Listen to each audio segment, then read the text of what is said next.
Student अगर आप 10th के बाद गवर्नमेंट पॉलिटेक्निक कॉलेज में एडमिशन लेना चाहते हो 2026, तो ये वीडियो आपके लिए बहुत इंपॉर्टेंट हो सकता है। पॉलिटेक्निक में मोस्टली 3 साल का कोर्स होता है, जिसमें टेक्निकल फील्ड होती है, mechanical, civil and IT related fields होती है। अगर आप अपना करियर बनाना चाहते हो इन फील्ड्स में, तो आपके लिए बेस्ट है। आप 2026 में गवर्नमेंट पॉलिटेक्निक मुंबई या महाराष्ट्र की किसी भी पॉलिटेक्निक में एडमिशन लेना चाहते हो, तो उनकी कुछ डेट और कुछ डेडलाइन होती है, जिन्हें आपको जानना बहुत जरूरी है, क्योंकि अगर आप इन डेडलाइन को फॉलो नहीं करते तो आपका एडमिशन प्रोसेस नहीं हो पाएगा। तो सबसे पहले आपको एक ऑनलाइन रजिस्ट्रेशन फॉर्म फिलअप, पहले ये जान लेते हैं कि ये फॉर्म फिलअप कहाँ करो। डीटीई महाराष्ट्र डिप्लोमा एडमिशन एक वेबसाइट है जो कि आपको MSDT नाम से ऑनलाइन अवेलेबल रहेगी, वहां पर जाना है आपको। मैं मंथ्स में यहाँ पर रजिस्ट्रेशन, ऑनलाइन रजिस्ट्रेशन होता है। ऑनलाइन फर्स्ट आपको ऑनलाइन रजिस्ट्रेशन करना पड़ेगा, क्योंकि ये कंपलसरी है सबके लिए। और ऑनलाइन रजिस्ट्रेशन किस तरह से करना है, अगर आपको उससे आता है करना, तो आप वेबसाइट में विजिट करके कर सकते हो, या आप किसी साइबर पे जाकर आप अपना फॉर्म भर सकते हो। फॉर्म भरने का ऑनलाइन रजिस्ट्रेशन मई में 2026 में रहेगा, एंड लास्ट डेट जो रहेगी अप्लाई की, और 2026 जून में रहेगी, लास्ट डेट जून में रहेगी।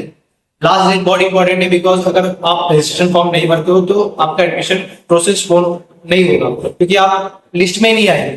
फिर उसके बाद आपको जो प्रोविजनल मेरिट लिस्ट बनती है, पहले रजिस्ट्रेशन होता है, उसके बाद इन डेट होती है, प्रोविजनल लिस्ट में मेरिट लिस्ट बनती है, जिनका नाम रजिस्ट्रेशन में लिस्ट में आएगा। जुलाई 2026 में एक लिस्ट आएगी, जिनमें आपका जो ऑल ओवर महाराष्ट्र लिस्ट रहेगी, उसमें आपका परसेंटेज बेस के ऊपर एक लिस्ट बनाई जाएगी, जो आप जहां पर आप नाम अपना नाम चेक कर सकते हो। एंड देन उसके बाद कैप राउंड होता है जुलाई में 2026 में। कैप राउंड स्टार्ट होते हैं। कैप राउंड 1, 2, 3, 4, 5 कैप राउंड होते हैं, जिनमें हर कैप राउंड में लिस्ट बनती है, और उसमें एडमिशन कॉलेज अलॉटमेंट का फॉर्म अलग से फिलअप करना पड़ता है। देन आपको कैप राउंड में आपका कॉलेज डिसाइड होता है कि आप कौन से कॉलेज में अलॉट हुए, और आपका कैप राउंड कहाँ पर लगा। देन उसके बाद फाइनल सीट अलॉटमेंट रजिस्टर आता है। आपको कॉलेज जब फाइनल हो जाएगा कि आप इस कॉलेज में आए, तो उस कॉलेज के रिलेटेड एक लिस्ट आएगी, जिसमें आपको ये डिसाइड किया जाएगा कि आपका जो सीट अलॉटमेंट है, रिपोर्ट है, वो आपको जुलाई 2026 में आएगी। एंड यहाँ पर आपको पता चलेगा कि आपका कॉलेज कहाँ हुआ, और आपकी जो रिपोर्ट है सीट अलॉटमेंट की, आपको वहां पर जाना पड़ेगा, कॉलेज में विजिट करना पड़ेगा। देन उसके बाद आपको कॉलेज जो सीट है उसको रिजर्व करना पड़ेगा, बिकॉज अगर आप सीट रिजर्व नहीं करते हो, तो आप वो सीट जो आपको अलॉट हुई किसी और को दे दिया जाएगा। एंड आप इसमें एडमिशन लेने के लिए आपको क्या क्या एलिजिबिलिटी रहनी चाहिए, ये जानना बहुत जरूरी है। सबसे पहले आपको 10th पास होना जरूरी है। मैथ्स और साइंस से अगर आपने ज्यादा अच्छा नंबर स्कोर किया है, तो आपके लिए ज्यादा बेनिफिट है, क्योंकि ऐसे बच्चों को ज्यादा प्रेफरेंस मिलती है टेक्निकल फील्ड में मेरिट लिस्ट में। और मिनिमम जनरली 35 प्लस एक्चुअल में पास होना कंपलसरी है 10th में, तभी आप इसमें एडमिशन ले सकते हो। इसमें स्टेट वाइज कैटेगरी होती है। फॉर एग्जाम्पल आप महाराष्ट्र स्टेट के हो तो आपके लिए कैटेगरी अलग होगी, या आप अदर स्टेट के हो तो आपके लिए कैटेगरी अलग हो सकती है। थोड़ा बहुत फर्क रहता है, ज्यादा फर्क नहीं रहता है। एंड डॉक्यूमेंट रिलेटेड मैं बताना चाहूंगा कि कौन कौन से डॉक्यूमेंट इंपॉर्टेंट है यहाँ पर एडमिशन लेने के लिए, एंड देन क्या डॉक्यूमेंट्स आपके पास रहना चाहिए।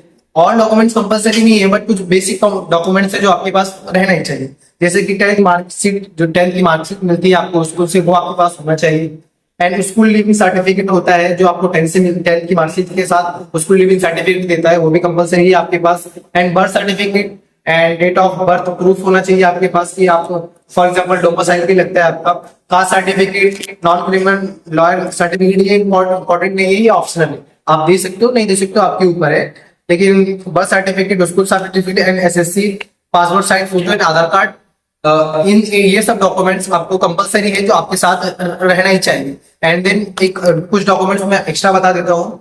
जब आप सीट रजिस्ट्रेशन फॉर्म भरेंगे, वो रजिस्ट्रेशन फॉर्म भी आपके पास होना चाहिए। आपका अलॉटमेंट हुई सीट, वो भी रजिस्ट्रेशन फॉर्म रहना चाहिए। आपको कौन से कॉलेज में रजिस्ट्रेशन अलॉट हो, कौन से कॉलेज अलॉट हुए, वो भी फॉर्म रहना चाहिए। सारी फॉर्म का एक प्रिंट आउट रहना चाहिए। देन जब आप यहाँ पर रजिस्ट्रेशन, ये सब सारे डॉक्यूमेंट आपके पास स्टार्टिंग से ही कलेक्ट करके रखना है, क्योंकि आपके पास ये एक भी डॉक्यूमेंट मिस हो जाते तो आपको बहुत सारे प्रॉब्लम फेस करनी पड़ सकती है। और कैसे सीट अलॉटमेंट होती है, कैसे सीट अलॉटमेंट होती है, ये जानना आपके लिए बहुत जरूरी है। ऑल एप्लीकेशन के मेरिट बेस पर एक शॉर्ट लिस्ट बनती है। काउंसलिंग में स्टूडेंट परफॉर्मेंस फील करते हैं, मल्टीपल प्रोसेस 1, 2, 3 होते हैं। 1 2 3 के ग्राउंड होते हैं जहां पर सीट लॉट होती है। जो स्टूडेंट अच्छा रिपोर्ट डेडलाइन तक सीट कंफर्म कर देते हैं उनको जल्द से जल्द प्रेफरेंस दी जाती है। और thank you so much for waiting इतने टाइम रुकने के लिए। बिकॉज अगर आपको कोई भी इंफॉर्मेशन नहीं मिली या आपको छूट गई तो आप मुझे कमेंट में पूछ सकते हो। और ये बहुत ज्यादा इंपॉर्टेंट है ये जानना अगर आप एडमिशन ले रहे हो तो। और हाँ, अगर आप इतना टाइम तो सब्सक्राइब जरूर कर देना, क्योंकि मैंने बहुत मेहनत की वीडियो बनाने के लिए।